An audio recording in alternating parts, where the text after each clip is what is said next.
성도 여러분 안녕하십니까? 올여름이 굉장히 무더운데요. 제가 6월에 여러분들을 만나고 거의 한 7주 동안 ABN에서 여러분들을 뵙지 못하고 이제 다시 여러분들을 만나게 되어서 하나님께 감사를 드립니다.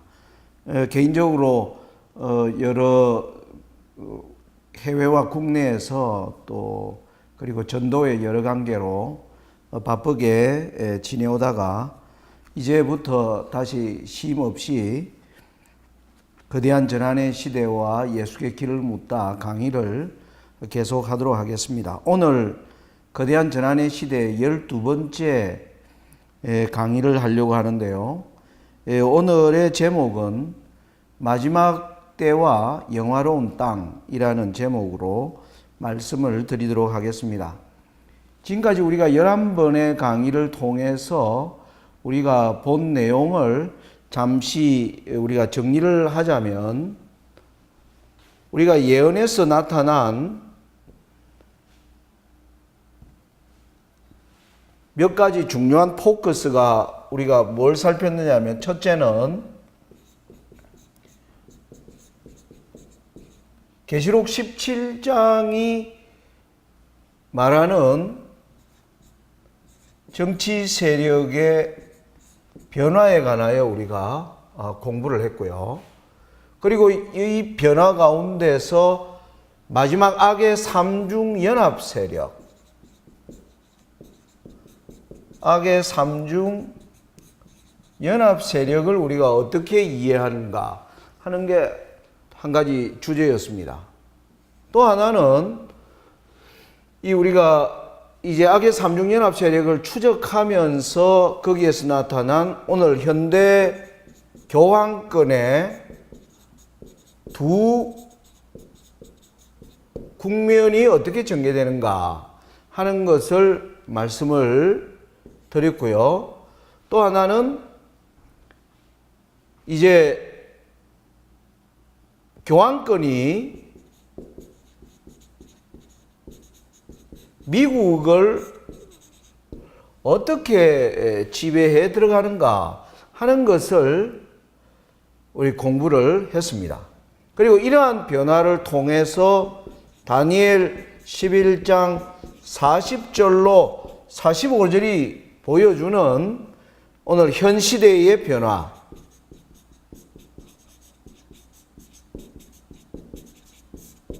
이런 주제로 우리가 지금까지 공부를 하고 있는데요.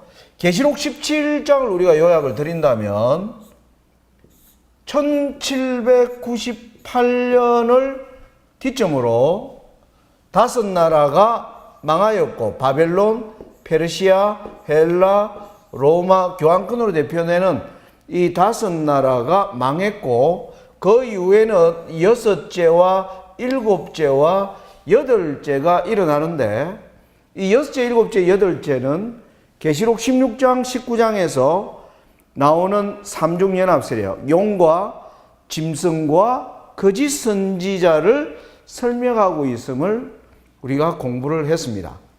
거기서 우리가 거짓 선지자는 미국이고, 그리고 올라오는 짐승은 교황권이며, 그리고 용은 마지막 그리스도의 모습으로 올라오는 사탄을 설명하고 있는데, 여기에서 우리가 주의해야 될 것은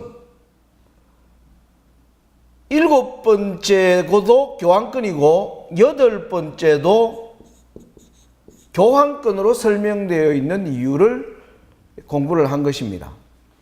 일곱 번째 교황권은 현재 지금 활동하고 있는 교황권, 즉 정치 기반이 없이 오늘날 종교적 세력으로만 활동하는 교황권과 여덟 번째로 올라오는 교황권은 열국으로부터 능력과 권세를 받아 가지고 올라오는 교황권의 차이를 말씀드렸습니다. 즉 현재의 교황권이 앞으로 마지막 우리가 투쟁으로 들어가는 국면에 있어서는 교황권이 다시 전 세계 정치력을 장악하는, 즉 군대를 이제 통솔하는 그러한 자리까지 이르게 될 교황권의 변화를 성경이 말하고 있다고 말씀을 드렸습니다.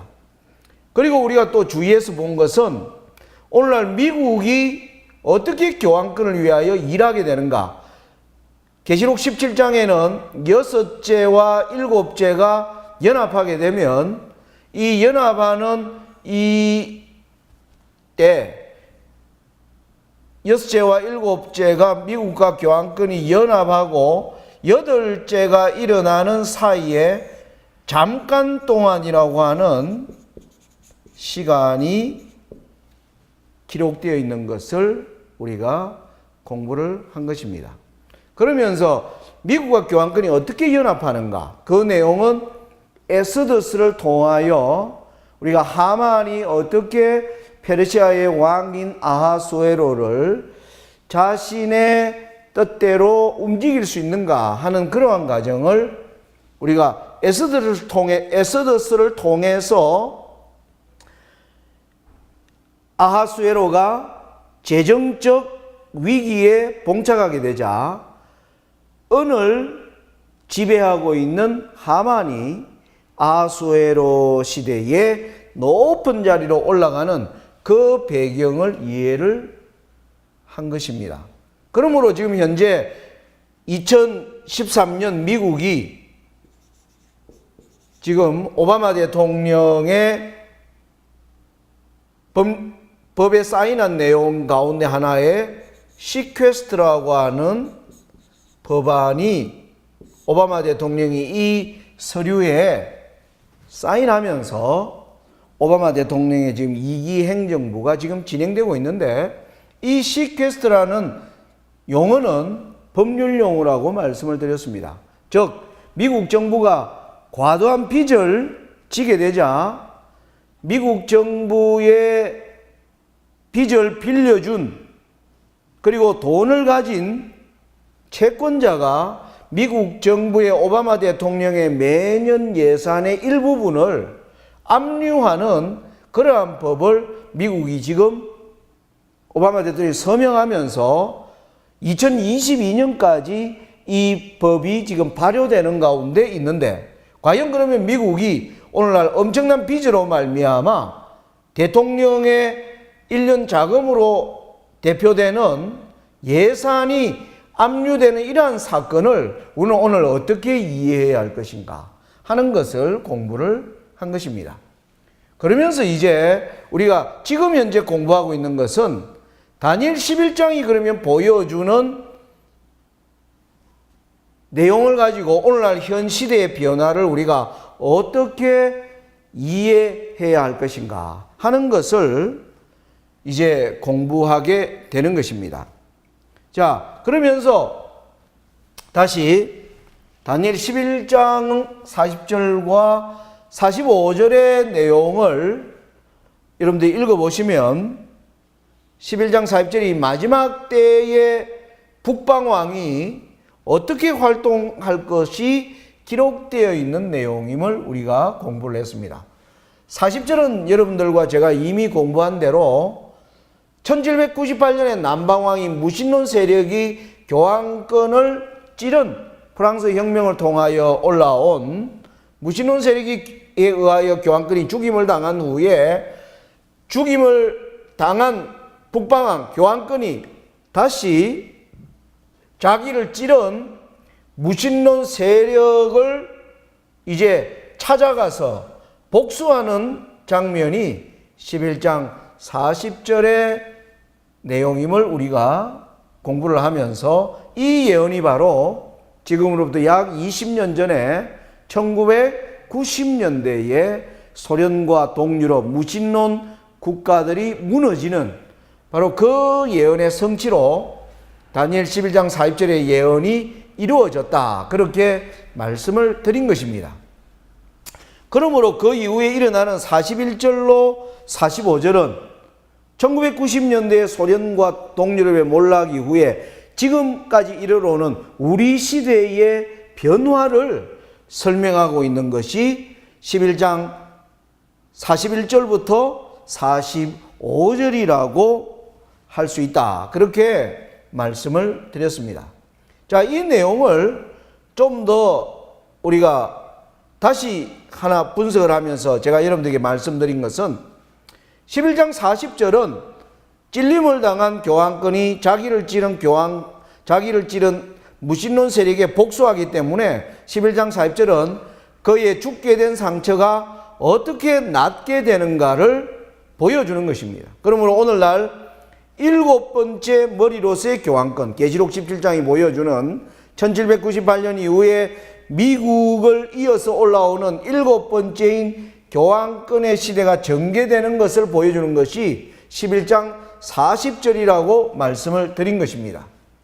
그러면서 45절은 이 교황권이 장막궁전을 세우는 일은 교황권이 군사력을 동원하게 되는 것이기 때문에 11장 40절과 45절은 7번째 머리로서의 교황권과 45절은 8번째 머리로서의 교황권을 보여주고 있다. 그러므로 41절부터 44절은 지금 현재 활동하고 있는 교황권이 어떻게 군사력을 가지는 교황권으로 변모하는 가운데 교황권이 무슨 일을 할 것인가를 기록한 것이 41절부터 44절이라고 할 수 있다고 말씀을 드렸습니다. 그래서 오늘의 공부는 41절이 되겠습니다. 41절을 우리가 읽어보시면 그가, 여기 나오는 그는 바로 북방왕 교황권입니다. 그가 또 영화로운 땅에 들어갈 것이요 많은 나라를 패망케 할 것이나 오직 에돔과 모압과 암몬 자손의 존귀한 자들은 그 손에서 벗어나리라. 자, 41절의 내용은 소련과 동유럽을 무너뜨린 교황권이 영화로운 땅으로 들어가게 될 때 일어나는 현상이 기록되어 있습니다. 아무튼 자신을 찌른 무신론 세력을 무너뜨린 교황권이 41절은 영화로운 땅으로 들어간다고 설명하고 있고 42절은 열국으로 교황권이 손을 펴는데 애굽 땅까지 손을 펴게 되는데 43절은 이 애굽 땅에 손을 편 그가 애굽의 금과 은과 모든 보물을 잡을 때 리비아와 구스 사람이 그의 종이 될 것이라고 하는 내용이 기록되어 있다는 것입니다. 그러면서 43절에는 이러한 교황권이 지금 아주 자기의 일을 열심히 행하고 있을 때 동북에서부터 한 소문이 들리는데 이 소문은 교황권을 번민케 하는, 교황권에게는 좋지 않은 소식이 될 것이고 이 소식의 결과로 교황권은 분노하여 일어나서 많은 무리를 다 진멸코자 일어나게 될 것을 말하고 있는 것입니다. 그러므로 45절은 그가 자신을 반대하는 모든 무리를 진멸하기 위하여 드디어 군사력을 동원하는 모습으로 우리가 이렇게 다니엘 11장 40절 45절을 이렇게 세 파트로 나누어서 본 것입니다. 다시 말씀드리면 40절은 죽게 된 상처가 나은 교황권, 45절은 이제 군사력을 가지는 교황권. 그러므로 41절과 44절은 오늘날 아직 교황권이 지금은 종교적 세력으로 활동하고 있는 것을 우리는 지금 보고 있는 시대에 살고 있는데 조만간에 그는 군사력을 가지는 놀라운 존재로 세상에 드러나게 될 것인데 우리는 바로 그 사이에 잠깐 동안이라는 이 시간 속에서 어떤 일이 일어나는가 하는 것을 41절부터 44절의 내용이 이제 우리가 자세하게 공부하여야 될 것임을 설명을 드리게 되는 것입니다. 자, 그러면 오늘 41절을 우리가 좀 자세하게 좀 다시 말씀을 드리면, 자, 여기 41절의 가장 문제는 무엇이냐면요, 많은 그가 영화로운 땅에 들어갈 것이요 많은 나라를 패망케 할 것이나 이렇게 되어 있는데, 히브리어로 되어 있는 구약성경 원문에는 많은이라고 하는 수량을 나타내는 이 형용사가 수식하고 있는 명사가 원문에는 빠져 있다고 하는 점입니다. 그러니까 영화로운 땅에 들어가는데 많은 무엇인가를 패망케 할 것이요, 이렇게 원문에는 나라라는 단어는 없습니다. 그런데 우리 한글로 된 성경에는 많은 나라라고 하는 이 명사를 성경을 번역하는 사람들이 임의로 그 내용을 넣어서 번역한 것을 우리가 기억해야 할 것입니다. 자, 그래서 영어 성경에는 이 두 가지 번역이 나옵니다. 하나는 이렇게 나옵니다. He shall enter also into the glorious land. 그가 영화로운 땅으로 들어갈 것인데, and many countries, 많은 나라들이 shall be overthrown. 많은 나라들이 무너질 것이다. 이렇게 어떤 성경은, 번역 성경은 얘기하고 있고, 또 다른 성경이 이렇게 해놓고 있습니다. He shall come into the glorious land, and tens of thousands shall fall. 여기 나오는 tens of thousands, 나라라고 번역한 것이 아니라 영화로운 땅에 사는 수많은 사람들, tens of thousands. 그러니까 이 번역은 나라라고 번역하고 있지 않고 영화로운 땅에 살고 있는 많은 다수의 사람들이 패망할 것이요, 이렇게 두 가지 번역이 존재하고 있습니다. 이 말이 의미하는 것은 바로 결국 어떤 의미냐 하면, 영화로운 땅에 들어갈 것이요, 이 번역에는 두 가지 해석을 우리가 다 해보아야 된다는 것입니다. 하나는 그가 영화로운 땅에 들어갈 것이요 많은 나라를 패망케 할 것이나, 왜? 앞에 문장들이 전부 나라를 얘기하니까 이 많은이라고 하는 맨이라고 하는 단어가 나라를 수식할 거라고 우리가 생각할 수 있는 단서 하나. 또 하나는 나라를 설명하고 있지만은 뒷문장은 에돔과 모압과 암몬 자손의 존귀한 사람들을 설명하고 있기 때문에, 뒷문장은 사람들을 받고 있기 때문에 많은 사람이라고도 우리가 해석을 해볼 수 있다는 것입니다. 그러면 결국 무슨 뜻인가? 그가 또 영화로운 땅에 들어갈 것이요 많은 사람들을 패망케 할 것이나, 오직 에돔과 모압과 암몬 자손의 존귀한 자들은 그 손에서 벗어나리라. 이게 성경을 번역하는 자들이 보여주는 두 가지 해석이라는 것입니다. 많은 나라인가, 많은 사람들인가. 근데 여러분, 이 나라라고 이제 우리가 번역을 먼저 생각을 해보면, 교황권의 마지막 활동을 기록하고 있는 다니엘서와 요한계시록 어디를 보아도 교황권이 마지막 때에 여러 많은 나라를 패망케 할 것이라는 내용이 성경 어디에도 그런 내용이 기록되어 있지 않다고 하는 것입니다. 마지막 때에 성경의 교황권의 활동을 설명하고 있는 요한계시록 13장은 교황권이 온 세상을 자신의 손아귀에 넣기 위하여 미국이 그 일을 행할 것을 설명하고 있지만은, 많은 나라들이 교황권에게 패망하게 된다는 것은 성경 어디에도 그러한 기록이 없기 때문에, 저는 많은 나라를 패망케 할 것이라 이 해석은 우리가 받아들일 수 없고, 두 번째 해석, 많은 사람들을 패망케 할 것이라고 하는 이 해석이 11장 41절의 내용을 이해하게 하는 결정적 단서가 된다는 것입니다. 자, 그러면 이 의미를 우리가 좀 더 자세하게 설명을 드리자면, 무슨 말이냐 하면, 마지막 때의 영화로운 땅이 어디인가 하는 것입니다. 여러분, 우리는 다니엘서는 바로 구약 다니엘에게 하나님께서 2500년 전에 다니엘에게 주신 이상이 다니엘서입니다.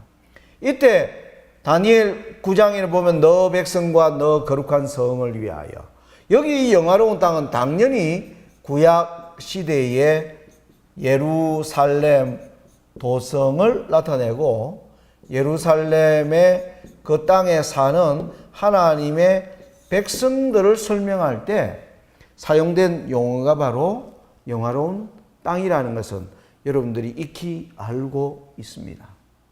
자, 그러면 11장 45절은 뭐냐면 이 영화로운 땅이 마지막 때의 영화로운 땅은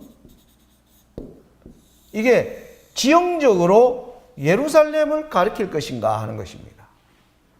그 내용에 대해서는 여러분들이 우리 제7안식일 예수 재림 교회는 구약 시대의 예루살렘은 예수님이 이 땅에 오시고 그리고 예수님의 성천 이후에 AD 70년에 예루살렘이 로마에 멸망하면서 영화로운 땅으로서의 하나의 도성인 예루살렘의 시대는 AD 70년의 역사로서 사라져 버렸다는 것을 믿는 바로 백성이 여러분과 제가 속한 제7안식일 예수 재림교회입니다. 그러므로 마지막 때의 영화로운 땅은 예루살렘을 말하는 것이 아니라는 것이죠.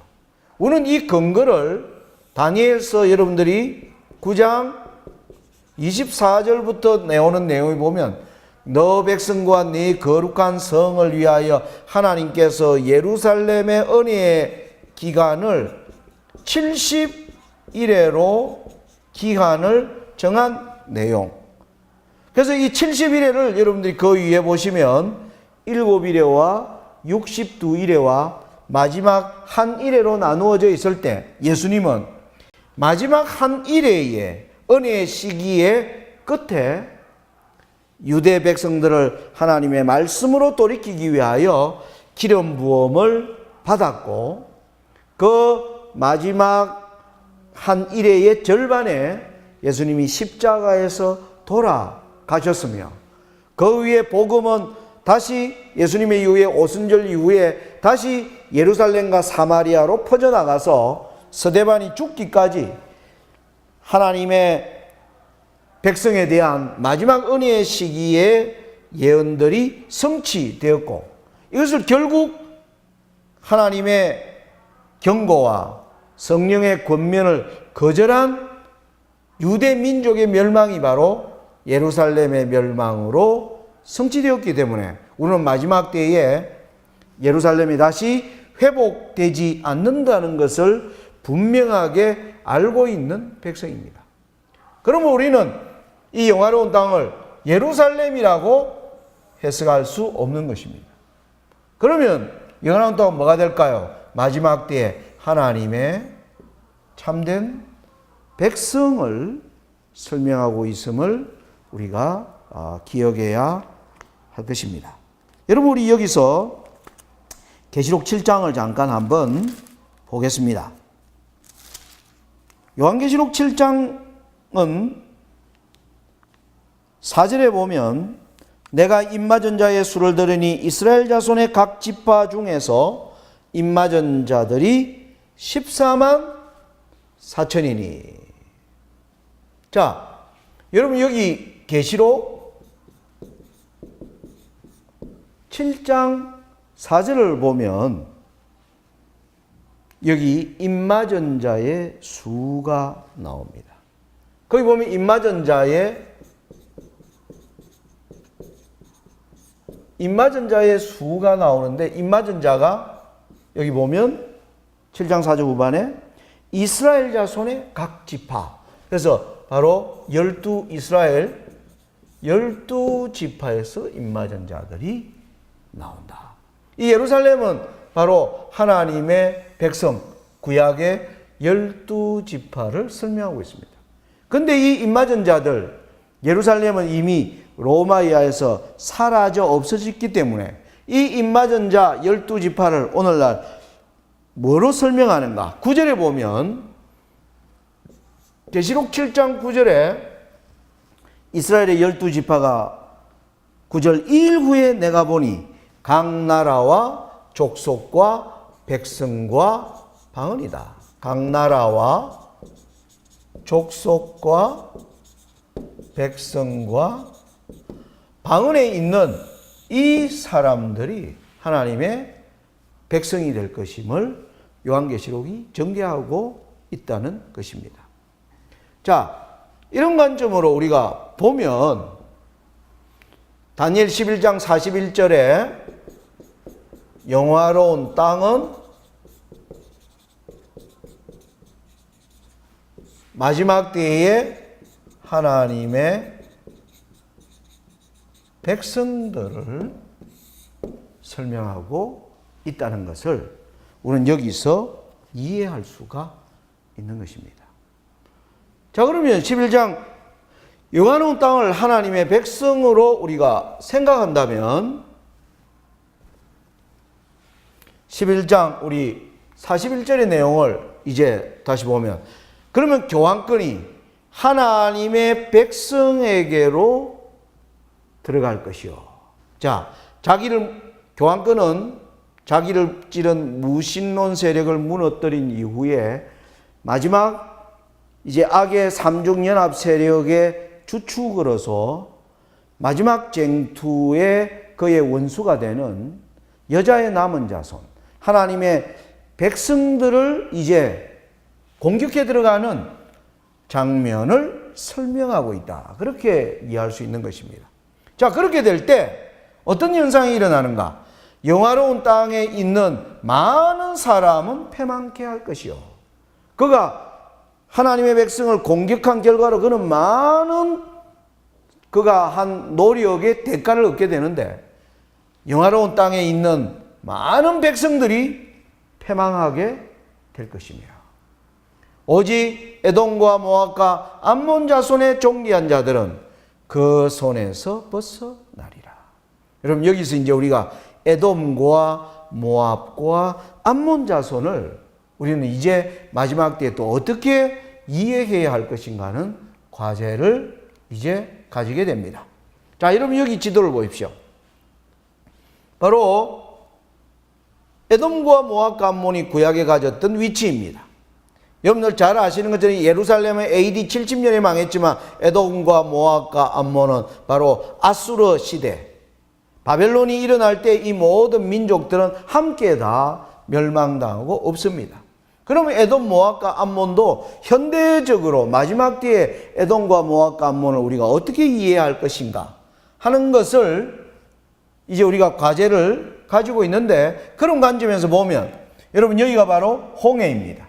이스라엘 백성들이 이제 홍해를 건너서 광야 생활로 이제 가나안 땅으로 들어가기 위하여 그들이 통과해야 되는 그 땅에 에돔과 모압과 암몬이 이스라엘 백성들이 가나안으로 가는 여정을 방해하는 세력들로 나타나 있음을 우리는 구약 성경 곳곳에서 살펴볼 수가 있는데요. 이제 에돔과 모압과 암몬을 성경은 그러면 어떻게 이야기하고 있는가를 우리가 좀 살펴보도록 하겠습니다. 여러분, 우리 신명기 2장의 말씀을 보시기 바랍니다. 신명기 2장은 모세가 이스라엘 백성들과 함께 애굽에서 나와서 40년의 광야 생활을 이제 마치면서 드디어 가나안 땅을 목전에 둔 백성들에게 주는 유언과도 같은 말씀을 기록한 것이 바로 신명기입니다. 이 신명기 2장에는 에돔과 모압과 암몬에 대하여 말하고 있음을 보게 됩니다. 먼저 2장 4절과 5절을 보겠습니다.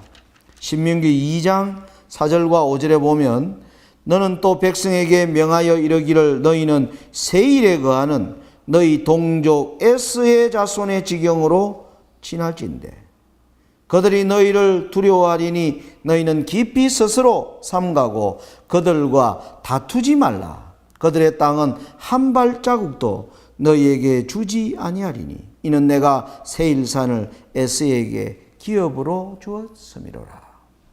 여러분, 바로 이 세일의 에스는 바로 에돔 민족을 세운 아브라함의 자손이죠. 자, 그래서 2장 4절과 5절에 보니까 이스라엘 백성들이 가나안 땅을 들어가기 위하여 하나님을 대항하는 모든 땅을 점령할 때 에돔 땅은 뭐 하지 말라? 그 민족과 다투지 말라. 내가 너희에게 그 땅은 너희에게 주지 아니한다. 왜냐? 내가 그 땅을 에스에게 주었기 때문이다. 그렇게 말하고 있는 것을 보게 됩니다. 2장 9절의 말씀을 또 보겠습니다. 거기 보면 이렇게 나옵니다. 여호와께서 내게 이르시되 모압을 괴롭게 말라. 그와 싸우지도 말라. 그 땅을 내가 너에게 기업으로 주지 아니하리니 이는 내가 롯 자손에게 아르를 기업으로 주었습니다. 여러분, 모압도 똑같이 얘기합니다. 그들의 땅을 점령하지 말라. 그들을 다투지 말라. 그들의 땅을 내가 너희에게 주지 아니한다. 왜? 내가 그 땅은 롯 자손에게 주었다. 여러분, 2장 19절의 말씀을 보겠습니다. 19장 보면 2장 19절 암몬 족속에게 가까이 이르거든 그들을 괴롭게 말라. 그들과 다투지도 말라. 암몬 족속의 땅은 내가 너에게 기업으로 주지 아니하리니 이는 내가 그것을 롯 자손에게 기업으로 주었음이로다. 자, 여러분, 신명기 2장을 통해서 우리가 분명히 지금 본 것이 그들이 이곳을 지나 광야로 가면서 바로 여기가 가나안 땅입니다. 이 가나안 땅을 들어갈 때 이스라엘 백성들을 방해하는 모든 나라들은 다 이제 무너지는 것입니다. 그런데 그 땅을 건너가면서 에돔과 모압과 암몬의 지경을 통과할 때마다 하나님은 에돔과 모압과 암몬의 땅은 내가 너희들에게 주지 아니했다. 왜 그렇든? 에돔은 바로 아브라함의 손자입니다. 바로 에스가 세운 나라. 비록 하나님의 참된 아브라함의 믿음을 쫓지는 않지만은 아브라함이 그들을 위하여 기도하고 아브라함의 믿음을 배웠던 민족. 그러나 하나님을 떠난 민족을 상징하고 있습니다. 여러분, 모압과 암몬도 마찬가지입니다. 모압과 암몬은 바로 롯이 만든 민족입니다. 롯은 누구입니까? 바로 자기 조카, 아브라함의 조카. 아브라함이 우르에서 하란에서 가나안 땅으로 들어올 때 그를 따라 들어온 바로 롯. 아브라함의 믿음을 따라 하나님이 약속하신 땅으로 들어왔지만은 롯도 그 이후에 하나님의 참된 믿음의 길에서 벗어나 자신의 욕망과 자신의 꿈을 따라 살면서 이제 아브라함의 참된 믿음 가운데서는 벗어나서나 아브라함의 믿음을 전수받은 그 세 민족이 바로 에돔, 모압, 암몬입니다. 이것이 성경이 가르치는 사상이라고 하는 점입니다. 자, 여러분, 이것을 총체적으로 뒷받침해주는 내용이 역대하 20장에 보면 여호사밧 왕의 기도를 통해서 우리는 좀 더 정확한 의미를 이해할 수가 있겠습니다. 역대하 20장 말씀 보겠습니다. 역대하 20장 10절 보시면 여호사밧 왕이 그들을 치러 오는 모압과 암몬 민족을 보면서 하나님께 기도하는 장면이 나오는데 10절에 이렇게 기도하고 있습니다. 옛적에 이스라엘이 애굽 땅에서 나올 때에 암몬 자손과 모압 자손과 세일산 사람을, 바로 에돔 사람이죠, 모압, 암몬, 에돔 사람을 침노하기를 주께서 용납하지 아니하심으로 이에 치우쳐 저희를 떠나고 멸하지 아니하였거늘. 여호사밧이 기도하는, 하나님 우리가 가나안 땅으로 들어갈 때 모든 민족을 치고 점령하라 했지만은 하나님 에돔과 모압과 암몬은 하나님이 치지 말라고 해서 우리가 치지 않고 했는데, 지금 그 사람들이 우리를 치러 오는 이 재앙을 하나님 어떻게 해야 합니까? 라는 여호사밧 왕의 기도를 통해서도 확인할 수 있습니다. 그래서 에돔과 모압과 암몬은 바로 하나님의 백성의 길을 방해하는 자들, 그렇게 우리가 이제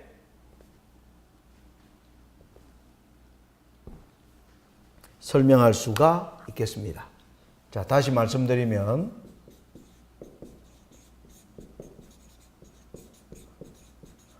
영화로운 땅의 많은 백성들은, 영화로운 땅의 많은 사람들은, 그러니까 하나님의 참 백성이라고 하는 자들 중에 많은 사람들은 믿음에서 패망하고, 영화로운 땅 백성은 아니죠. 에돔과 모압과 암몬은 하나님을, 아브라함의 혈통은 가졌지만은 하나님의 참된 믿음을 갖지 못하고 언제나 유다 백성을 괴롭히는 민족이었지만, 이 민족 중에 존귀한 사람들은, 귀한 사람들은 오히려 교황권의 손에서 벗어나게 된다. 하나님의 백성 중에 많은 사람은 뭐 하게 되고요? 패망하고, 에돔과 모압, 암몬의 존귀한 사람은 오히려 교황권의 손에서 벗어나게 될 것을 말하는 아주 무서운 말씀인 것입니다. 여러분, 이것을 우리 현대적으로 좀 적용을 한다면, 여러분, 오늘 우리의 마지막, 하나님의 마지막 대쟁투에 우리는 큰 싸움에, 바로 용이 여자와 싸우면서, 계시록 12장의 그림이, 그 용이 사내아이를 낳은 여자 하나님의 교회를 계속 핍박하다가 이제 땅이 그 여자를 도와주자, 이제 그 땅에서 올라오는 마지막 여자의 남은 자손과 마지막 한판 싸움을 벌이기 위하여 바로 용이 바다 모래 위에 섰는데, 우리는 그 계시록 12장을 이어서 계시록 13장에서 바다에서 올라오는 짐승이 바로 교황권임을 우리는 계시록 13장에서 보고 있는 것입니다. 그러므로 마지막 교황권과 연합한 세력과 그리고 마지막 여자의 남은 자손의 싸움이 선악의 대쟁투의 가장 하이라이트임을 우리 재림교인이 알고 있는데, 그러니까 교황권은 마지막 때에 어디에 그의 노력을 기울이냐면, 영화로운 땅에 하나님의 백성들이 믿음에서 떠나가도록 그는 어떤 일을 할 것을 다니엘 11장 41절이 말씀하고 있다는 것입니다.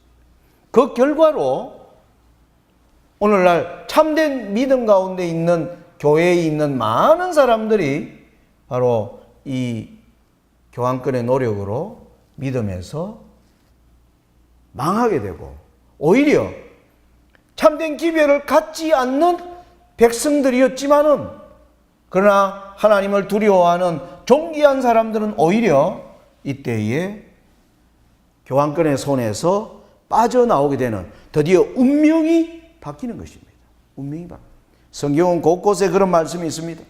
여러분, 제가 여러분들이 잘 알기 때문에 그냥 찾지 않고 말씀을 드리자면, 성경 여러 곳에서 뭐라고 얘기합니까? 예복 입은 자를 심사하는 내용, 포도원의 일꾼을 부르는 그런 모든 비유에서 자주 등장하는 말이, 나중된 자가 먼저 되고 먼저 된 자가 나중되리라고 하는 하나님의 비유 가운데서 나오는 수많은 그러한 내용들을 우리는 잘 알고 있습니다. 화이선지께서도 재림교인들을 위한 수많은 권면을 하면서 곳곳에서 기록하기를, 하나님의 많은 백성들이 참된 하나님의 기별과 우리에게 주신 사명을 이해하지 못하고 또 세상을 사랑하며 떠나감으로 말미암아 많은 사람이 믿음에서 떠나게 될 것이며 오히려 그들의 빈자리를 다른 사람들이 들어와서 그 빈자리를 차지하게 될 것이라고 하는 이러한 권면들을 오늘 성경 여러 곳과 선지자의 권면에서 보고 있습니다. 여러분, 특별히 교회정언 496페이지에 보면 이런 말을 하고 있습니다. 나는 체험적 신앙이 무엇인지 아는 사람이 20명 중 한 사람도 안 되는 것을 보았다. 그들은 변화를 위한 욕망, 오락을 위한 욕망을 충족시켜줄 무엇인가를 끊임없이 붙잡고 있다. 하나님의 남은 백성이라고 하는 자 중에 20명 중에 한 명도 안 되는 것을 보았다. 아주 무서운 얘기를 하고 있는 것입니다. 마라나타 253페이지에는 하나님의 백성들이 세상의 통치자들 앞에 불려나가 정언을 해야 할 때가 멀지 않았다. 20명 중에 한 사람도 우리가 역사상 큰 위기를 향하여 얼마나 신속하게 달려가고 있는지를 깨닫지 못하고 있다. 허영심을 채우고 사소한 일에 관심을 기울이고 중요하지 않은 일에 마음을 바칠 시간이 없다. 여러분, 성경과 그리고 선지자의 증언에 우리가 정말 두려운 마음으로 받아야 될 많은 교훈들 가운데 곳곳에서 참된 하나님의 백성들의 상당한 사람들이 믿음의 길에서 떠나게 될 것이며 전혀 준비되지 않은 수많은 사람들이 있을 것임을 성경과 증언의 말씀이 경고하고 있음을 우리는 잘 알고 있지 않습니까? 자, 여러분, 마지막 때를 보여주는 우리 말라기서를 보시면요. 말라기서 보겠습니다.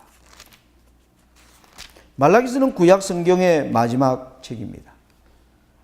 오늘 우리 하나님의 남은 백성들의 영적 상태를 우리가 이해하기 위하여 가장 우리가 대조해 보아야 할 중요한 내용이라고 한다면 구약시대의 유대 백성들, 그들이야말로 하나님의 남은 백성입니다. 영화로운 땅에 살고 있는 백성들이었습니다. 그런데 그들의 상당수가 바로 멸망으로 치닫게 된 역사를 우리는 지난날의 역사 가운데서 그 예언이 성취된 것을 우리는 보고 있습니다. 그래서 구약 성경의 맨 마지막 책인 여러분 말라기서의 가운데 가장 많이 나오는 얘기 뭐냐면 말라기 1장 2절입니다. 말라기 1장 2절 보시면 여호와께서 가라사대 내가 너희를 사랑하였노라 하나 너희는 이르기를 주께서 어떻게 우리를 사랑하셨나이까 하는도다. 여러분, 말라기 시작은 하나님과 사랑의 관계에서 깨어져 있는 하나님의 백성들의 모습을 보여주는 것입니다. 하나님께서 내가 너희를 사랑하였노라 하는데 백성들의 반응은 하나님 어떻게 우리를 사랑하여 우리가 하나님의 사랑을 과연 받았습니까? 하나님의 사랑과의 관계에서 멀어져 있는 그 백성들을 경고하는 것이 바로 말라기서라는 것입니다. 여러분, 우리는 신약 성경의 마지막 시대의 교회라고 하는 라오디게아 교회에 보내는 요한계시록 3장의 기별에서도 우리는 놀랍고 두려운 내용을 볼 수 있지 않습니까? 거기 보면 하나님께서 말씀하시기를 내가 너 행위를 아노니 15절 보면 계시록 13장 15절 내가 너 행위를 아노니 너가 차지도 아니하고 덥지도 아니하도다. 그러면서 또 너 부족한 것과 너 공고한 것과 가련한 것과 가난한 것과 눈먼 것과 벌거벗은 것을 알지 못하는도다. 왜 알지 못하는가? 스스로 말하기를 나는 부자라 부요하여 부족한 것이 없다. 그렇게 얘기하므로 그들이 하나님의 참된 증거에서 벗어나 있는 모습을 보게 되는 것입니다. 여러분, 저는 이런 말씀을 읽을 때마다 제 마음에 언제나 제 마음에 큰 부담으로 다가오는 것은 과연 이 마지막 때에 하나님께서 저와 여러분들을 택하시고 마지막 사단과의 대쟁투의 싸움의 모든 예언의 고비고비를 우리에게 설명해 주시면서 마지막 하나님의 사업에 임마누엘의 피 묻은 깃발 아래로 우리를 모이게 하시는 하나님의 이 말씀 앞에 나는 과연 어떤 사람인가라는 생각을 할 때마다 두려운 마음을 금치 못하는 것입니다. 과연 우리가 하나님의 언약에 어떻게 결탁되어 있는가? 나는 과연 하나님 모든 하나님의 말씀을 내 생애의 지표로 삼고 걸어가고 있는가? 그리고 나는 하나님의 그 크신 사랑과 그 사랑 속에 내가 살고 있는가? 하는 그러한 엄숙한 질문 앞에 우리가 서야 할 때가 바로 지금임을 성경이 말씀하고 있다는 것입니다. 여러분, 우리는 다음 달이 되면 이제 교황 프란시스코 교황이 한국을 방문하게 됩니다. 교황이 지금 한국을 방문하게 되자 여러분들 교보문고나 큰 서점에 가보시면 교황에 관한 책자들이 본물처럼 쏟아져 나오고 있습니다. 교황이 최근에 놀라운 설교하는 한 영상을 제가 보게 되었습니다. 제가 그 영상을 보았을 때 온몸에 소름이 돋는 두려움을 느꼈습니다. 그 교황이 무슨 얘기를 했는가? 제가 잠깐 소개를 하겠습니다. 그가 천주교 가톨릭 지도자들을 모아놓고 한 설교에서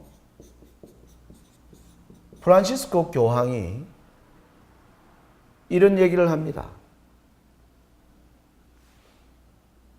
요셉의 이야기를 하는데, 여러분, 요셉이 아버지 야곱의 다른 형제들로부터 요셉은 미움을 당합니다. 미움을 당하고 결국은 요셉은 애국으로 팔려갑니다. 물론 요셉이 죽이지는 않았지만 그들을 요셉은 죽이려고 하다가 죽이지는 말자고 하는 형의 말을 듣고 그들이 고민하다가 이제 애굽 땅에 팔아버리면서 아무튼 이 요셉은 마치 형제들에게는 죽은 것처럼 생각되었습니다. 그 아버지가에게도 돌아갈 때 그들은 그 동생이 죽은 것 같다, 그렇게 보고를 하죠. 그런데 드디어 이 요셉을 만나게 되는 때가 기근의 때에 요셉의 10형제들이 무엇을 구하러요? 양식을 구하러 애굽에 가서 그곳에서 자신들이 죽인 바로 동생 요셉이 큰 사람이 되어 있는 것을 깨닫게 됩니다. 교황은 그것을 Big Brother 이렇게 표현을 했습니다. Big Brother. 이 요셉이 그들이 죽여버려서 미워서 죽여버린 그 동생이 기근의 때에 그들이 양식을 구하러 갔다가 그들이 죽인 동생이 빅브라더였음을 알게 된 것이 바로 7풍년과 7흉년을 통해서 드러난 사건이 주는 교훈이다, 그렇게 얘기하면서 여기 나온 이 요셉을 교황은 가톨릭교라고 설명을 합니다. 교황이 설명을 했습니다.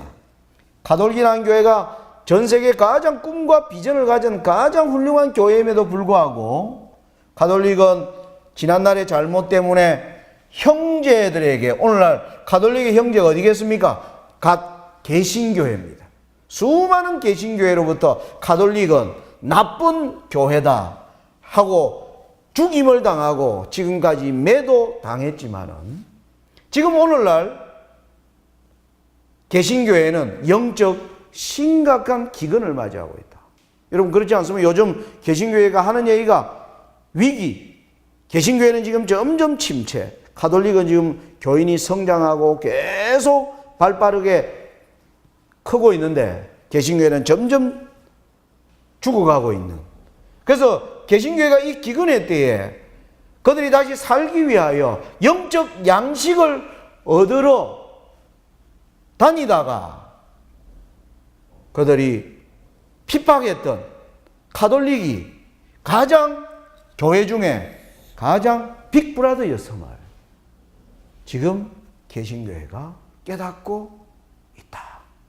그러므로 가톨릭이 모든 종교들을 아우르고 모든 종교들이 가톨릭의 가르침을 이제 바라는 이 시대에 우리는 진입하고 있다. 이 말씀을 한 것입니다. 참 놀라운 말씀이지 않습니까? 그러면서 교황이 이런 말을 합니다. 지금 천주교 수도원, 세계 곳곳에 세워놓은 천주교 수도원에 수많은 개신교의 지도자들이 그곳에 영성훈련을 받으러 수많이 들어오고 있다는 것입니다. 개신교회가 지금 오늘날 영성의 부족, 이런 모든 문제를 해결하기 위해 어디로 오는가? 가톨릭의 수도원으로 몰려온다는 거예요. 수도원에서 가르치는 각종 영적 프로그램을 배워서 교회에 사용한다는 것입니다. 여러분, 오늘 우리 재림교회 안에 가톨릭의 요소들이 엄청나게 많이 들어온 거 여러분 아실 것입니다. 여러분, 제가 가톨릭의 요소들이 들어온 것을 제가 지금 나쁘다고 말씀드리려고 하는 것은 아닙니다. 여러분들이 오해하지 마시기 바랍니다. 저희 재림교회는 수많은 교회로부터 진리들을 하나하나 그것을 이제 모아서 만들어진 교회가 우리 재림교회라는 것을 우리 재림교인들은 언제나 시인하고 있고 그렇게 생각하고 있습니다. 그래서 비록 진리에서 떠난 교회라 할지라도 거기에 있는 좋은 것들은 취하려고 하는 것이 우리 재림교회의 지난날에 우리 재림교회가 걸어온 길이었고, 저는 앞으로도 그러한 입장에 우리가 서 있어야 된다는 점을 저는 부인하지 않습니다. 여러 교회의 각가지 장점들과 우리가 깨닫지 못한 많은 것들을 우리는 여전히 수용하고 받아들여야 하는 그러한 열린 마음을 가져야 된다는 것에 대하여 저는 그것을 나쁘다고 말하지 않는 것입니다.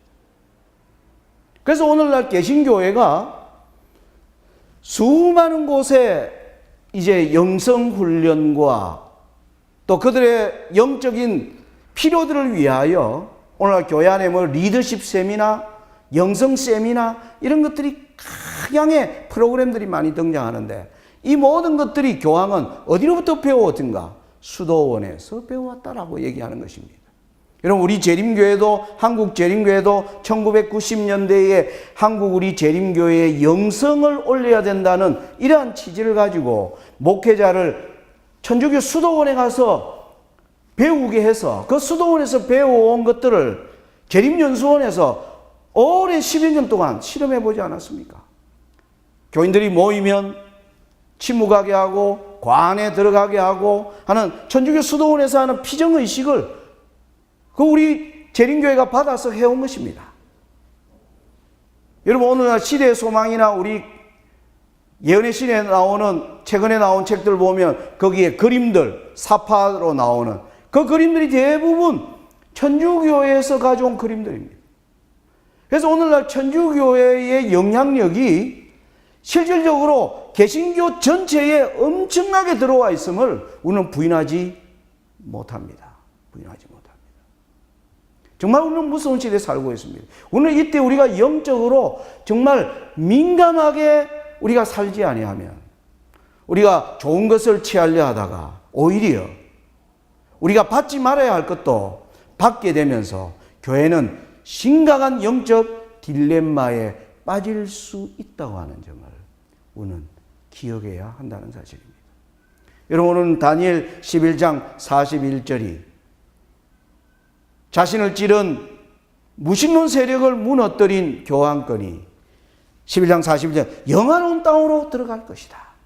교황권은 마지막 여자의 남은 자손과의 마지막 전쟁을 위하여 하나님의 남은 백성을 지금 영적으로 무장 해체시키기 위하여 엄청난 일을 해왔고, 그 결과로 수많은 개신교 안에 넘실대는 드디어 천주교의 모든 것들이 지금 교회 안에 영성 프로그램이나 리더십, 교회 성장학, 수많은 사상으로 지금 들어와 있는 시대를 우리는 살고 있는 것입니다. 교황은 바로 이것을 지적하면서 오늘날 개신교회가 지금까지 가톨릭을 무시하고 가톨릭을 쓸모없는 종교로 그들이 버리고 매도했지만은, 그들이 오늘날 그들의 영적 기근을 해결하기 위하여 그들은 오늘 수많은 목사들과 지도자들을 가톨릭 수도원에 보내서 그들의 영적 기근을 해결하려고 한다는 교황권의 이 지적은 참으로 우리가 깊이 생각해야 될 대목이다라고 말씀드릴 수 있겠습니다. 여러분, 저는 오늘 12번째 강의를 마치면서 이제 우리가 여기서 앞으로의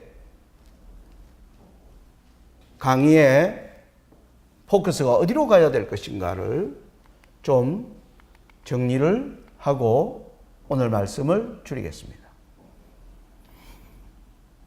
자, 결국은 11장 41절부터 44절은 오늘날 우리 시대, 지금 우리가 살아가는 21세기 오늘날 세상을 어떻게 교황권이